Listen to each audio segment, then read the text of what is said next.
नमस्कार। आकाशवाणी जयपुर अजमेर से प्रस्तुत हैं प्रादेशिक समाचार।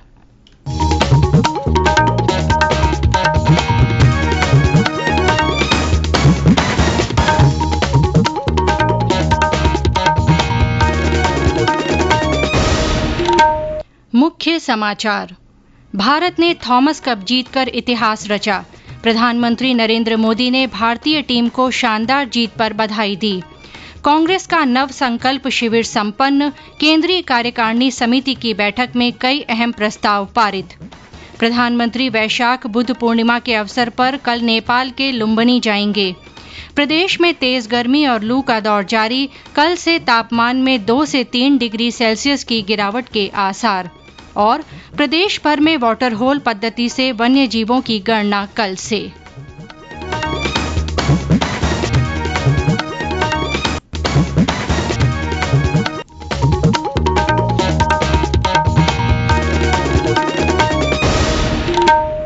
समाचारों के साथ मैं आरती नागर और अब समाचार विस्तार से।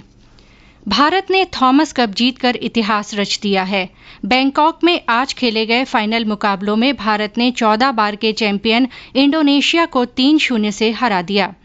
थॉमस कप बैडमिंटन प्रतियोगिता में भारत का ये पहला स्वर्ण पदक है। किदाम्बी श्रीकांत, लक्ष्य सेन, चिराग शेट्टी तथा सात्विक साईराज रंकीरेड्डी की जोड़ी ने शानदार प्रदर्शन करते हुए अपने अपने मैच जीते। पहले सिंगल्स में लक्ष्य सेन ने इंडोनेशिया के एंथनी सिनिसुका गिंटिंग को हराकर भारत को 1-0 की बढ़त दिलाई। दूसरे एकल मुकाबले में श्रीकांत ने एशियाई खेलों के स्वर्ण पदक विजेता जोनाथन क्रिस्टी को संघर्षपूर्ण मैच में 21-15, 23-21 से पराजित कर भारत को ट्रॉफी दिलाई। प्रधानमंत्री नरेंद्र मोदी ने भारतीय टीम को शानदार जीत पर बधाई दी है। श्री मोदी ने ट्वीट कर कहा कि भारतीय खिलाड़ियों ने थॉमस कप जीतकर देश को प्रोत्साहित किया है। केंद्रीय खेल मंत्री अनुराग सिंह ठाकुर ने भी थॉमस कप जीतने पर भारतीय टीम को बधाई दी है। ट्वीट संदेश में श्री ठाकुर ने कहा कि मलेशिया, डेनमार्क और इंडोनेशिया पर लगातार जीत के बाद ये असाधारण उपलब्धि राष्ट्र के लिए बड़े सम्मान की बात है। खेल मंत्री ने इस उपलब्धि के लिए भारतीय बैडमिंटन टीम को 1 करोड़ रुपए नगद पुरस्कार की भी घोषणा की। राज्यपाल कलराज मिश्र और मुख्यमंत्री अशोक गहलोत ने भी भारतीय टीम को जीत के लिए बधाई दी है। उदयपुर में चल रहा कांग्रेस का नव संकल्प शिविर आज संपन्न हो गया। 3 दिन चले इस शिविर में कांग्रेस की राष्ट्रीय अध्यक्ष सोनिया गांधी सहित पार्टी के वरिष्ठ नेताओं ने भाग लिया। केंद्रीय कार्यकारिणी समिति की बैठक में कई अहम प्रस्ताव पारित किए गए। 2 अक्टूबर गांधी जयंती से सामाजिक सौहार्द मजबूत करने के लिए भारत जोड़ो यात्रा शुरू करने की घोषणा की गई। केरल में राष्ट्रीय ट्रेनिंग इंस्टीट्यूट की स्थापना किए जाने सहित कई अहम फैसले लिए गए। पार्टी के वरिष्ठ नेता और राजस्थान प्रभारी अजय माकन ने कहा कि राष्ट्रीय स्तर पर 3 नए विभाग गठित किए जाएंगे। उन्होंने कहा कि 90 से 180 दिन के अंदर देश भर में जिला, ब्लॉक सहित सभी रिक्त पदों पर संगठनात्मक नियुक्ति कर जवाबदेही तय की जाएगी। संगठनात्मक स्तर पर कांग्रेस की निर्णायक भूमिका निभाने हेतु व्यापक विचार मंथन हुआ। इस मंथन के निष्कर्षों का सारांश यह है कि अगले 90 से 180 दिनों में देश भर में ब्लॉक स्तर, जिला स्तर, प्रदेश व राष्ट्रीय स्तर पर सभी रिक्त नियुक्तियां संपूर्ण कर जवाबदेही सुनिश्चित की जाएगी। संगठन को प्रभावी बनाने हेतु ब्लॉक कांग्रेस के साथ साथ मंडल कांग्रेस कमेटियों का भी गठन किया जाएगा। कांग्रेस संगठन में राष्ट्रीय स्तर पर 3 नए विभाग यानी डिपार्टमेंट्स का गठन किया जाएगा।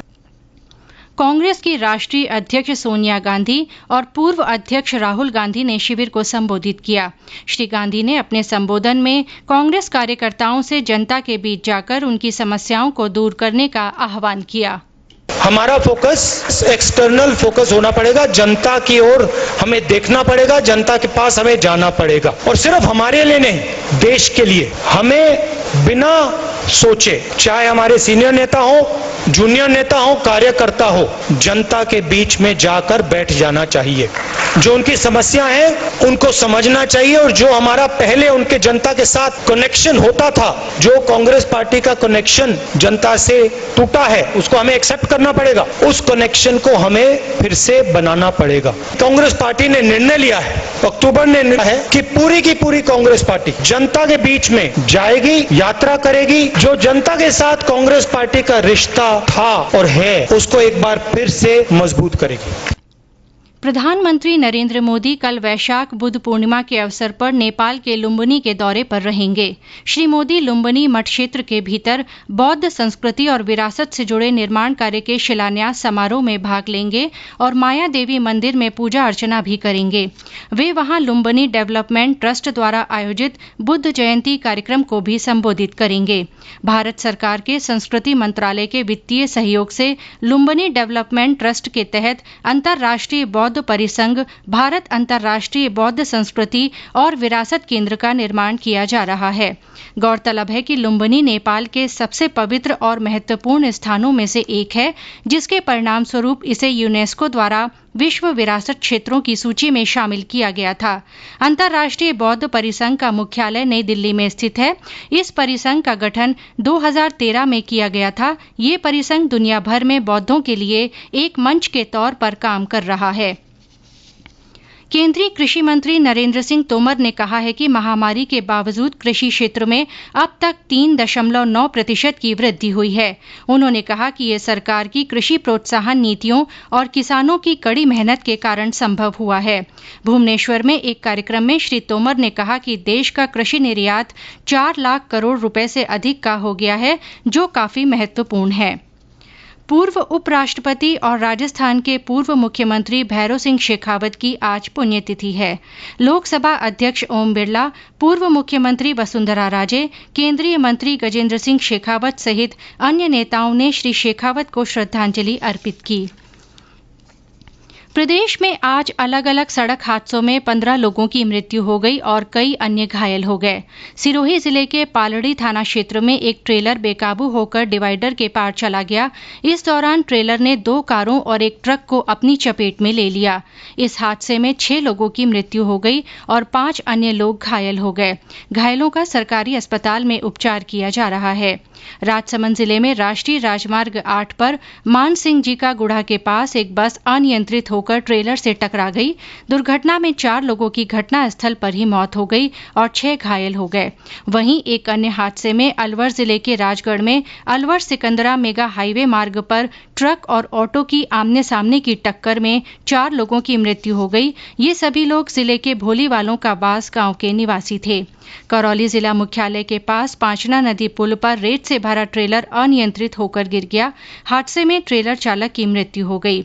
मुख्यमंत्री अशोक गहलोत ने सड़क हादसों को लेकर दुख जताया है। ये समाचार आकाशवाणी जयपुर अजमेर से प्रसारित किए जा रहे हैं। समाचार अभी और हैं, उससे पहले ये संदेश। कंपटीशन की अगर आप कर रहे हैं तैयारी, तो उनके लिए ऑल इंडिया रेडियो पर हम लाए हैं अभ्यास, एक ऐसा कार्यक्रम जिसमें आप पूछेंगे सवाल व्हाट्सएप नंबर 9289094044 पर, या फिर ईमेल करेंगे abhyas.airnews@gmail.com पर और हमारे विशेषज्ञ देंगे इसका जवाब। इस बार का विषय है एंथ्रोपोलॉजी और सवाल भेजने की अंतिम तारीख है 18 मई। आपका अभ्यास हमारा प्रयास। समाचारों में आपका फिर स्वागत है। प्रदेश में तेज गर्मी और लू का दौर जारी रहने से जनजीवन पर असर पड़ रहा है। कल श्रीगंगानगर, धौलपुर और बीकानेर में दिन का तापमान 48 डिग्री सेल्सियस को पार कर गया। बीकानेर से हमारे संवाददाता ने बताया कि आज भी भीषण गर्मी का दौर जारी है। गर्मी से आम जनजीवन के साथ ही पशु पक्षी भी बेहाल हैं। बीकानेर में भीषण गर्मी और लू के हालात बदस्तूर जारी है। निरंतर बढ़ते तापमान से आम आवाम को काफी परेशानी का सामना करना पड़ रहा है। शहर का तापमान 48 डिग्री सेल्सियस के आसपास बना हुआ है। वहीं चिकित्सा विभाग भी मुस्तैदी के साथ जिले भर के लोगों में बढ़ रही गर्मी जनित बीमारियों से निजात दिलाने में जुटा है। भीषण गर्मी के चलते जहां ठंडा पेय, छाछ, दही, दूध की खपत तो बढ़ी है, वहीं पशुपालकों की चिंताएं भी बढ़ गई है। धूप और गर्मी से आम जन के अलावा पशु पक्षी तो बेहाल है ही, वहीं इस गर्मी का असर उन गरीबों और मजदूरों पर सबसे अधिक पड़ा है जिनकी रोजी रोटी बाजार की मजदूरी पर निर्भर है। मोहम्मद रफीक पठान, आकाशवाणी समाचार, बीकानेर। पश्चिमी विक्षोभ के प्रभाव से राज्य के अधिकांश स्थानों पर कल से तापमान में 2 से 3 डिग्री सेल्सियस की गिरावट होने के आसार हैं। मौसम विभाग ने अगले 48 घंटों में राज्य के उत्तरी भागों में आंशिक बादल छाए रहने और कहीं कहीं पर आंधी चलने की संभावना जताई है। इस दौरान कुछ स्थानों पर बूंदाबांदी हो सकती है।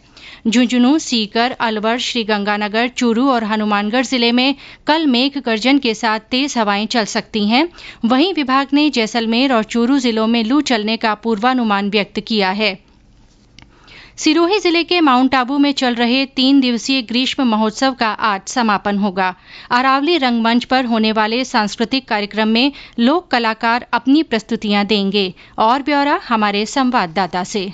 सिरोही जिले में स्थित माउंट आबू में चल रहे ग्रीष्म महोत्सव के तहत विभिन्न प्रतियोगिताओं एवं सांस्कृतिक कार्यक्रमों का आयोजन किया जा रहा है।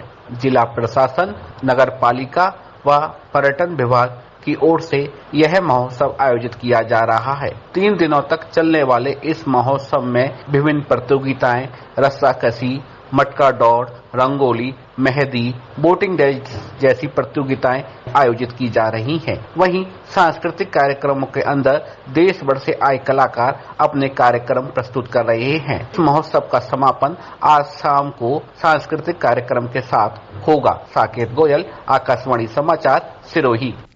प्रदेश भर में कल से वाटर होल पद्धति से वन्य जीवों की गणना शुरू होगी। 2 दिन तक चलने वाली गणना के लिए सभी तैयारियां पूरी कर ली गई हैं। भरतपुर में केवलादेव राष्ट्रीय उद्यान और बंद बारैठा वन क्षेत्र में वन्य जीव गणना की जाएगी। गणना के लिए 29 दल गठित किए गए हैं। और ब्यौरा हमारे संवाददाता से। भरतपुर के केवलादेव राष्ट्रीय उद्यान घना और बंद बारैठा क्षेत्र में कल बुद्ध पूर्णिमा पर वन्य जीव गणना की जाएगी, जिसकी पूरी तरह से तैयारियां कर ली गई हैं। डीएफओ अभिमन्यु सारण के निर्देशन में 29 टीम गठित की गई हैं। यह सभी टीम जलीय क्षेत्रों में मचान पर बैठकर वन्य जीवों की गणना करेंगे। डीएफओ ने बताया कि 23 टीमें केवलादेव राष्ट्रीय उद्यान और 6 टीम बंद बारैठा में वन्य जीवों की पहचान, गणना का रिकॉर्ड, वन्य जीवों के रहन सहन के तरीके के बारे में जानकारी एकत्रित करेंगे। उन्होंने बताया कि टीमों को पूरी तरह से प्रशिक्षित कर दिया गया है और वह वन्य जीव गणना वाटर होल पद्धति द्वारा करेंगे। शिव कुमार वशिष्ठ, आकाशवाणी समाचार, भरतपुर। नवनियुक्त मुख्य निर्वाचन आयुक्त राजीव कुमार ने आज पदभार संभाल लिया। वे देश के 25वें मुख्य निर्वाचन आयुक्त होंगे। इस अवसर पर श्री कुमार ने कहा कि निर्वाचन आयोग संविधान के अनुसार किसी भी बड़े सुधार के लिए विचार विमर्श और जनमत तैयार करने के लोकतांत्रिक तथा समय की कसौटी पर खरे उतरे तरीकों का पालन करेगा। उन्होंने कहा कि बेहतर चुनाव प्रबंधन में पारदर्शिता और मतदान सेवाओं में सुगमता लाने के उद्देश्य से प्रक्रियाओं को सरल बनाने के लिए प्रौद्योगिकी का प्रमुखता से इस्तेमाल किया जाएगा।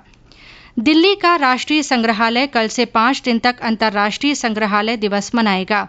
इस अवसर पर राष्ट्रीय संग्रहालय बच्चों और वयस्कों के लिए विशेष रूप से विकसित ऑनलाइन और ऑफलाइन गतिविधियां आयोजित करेगा।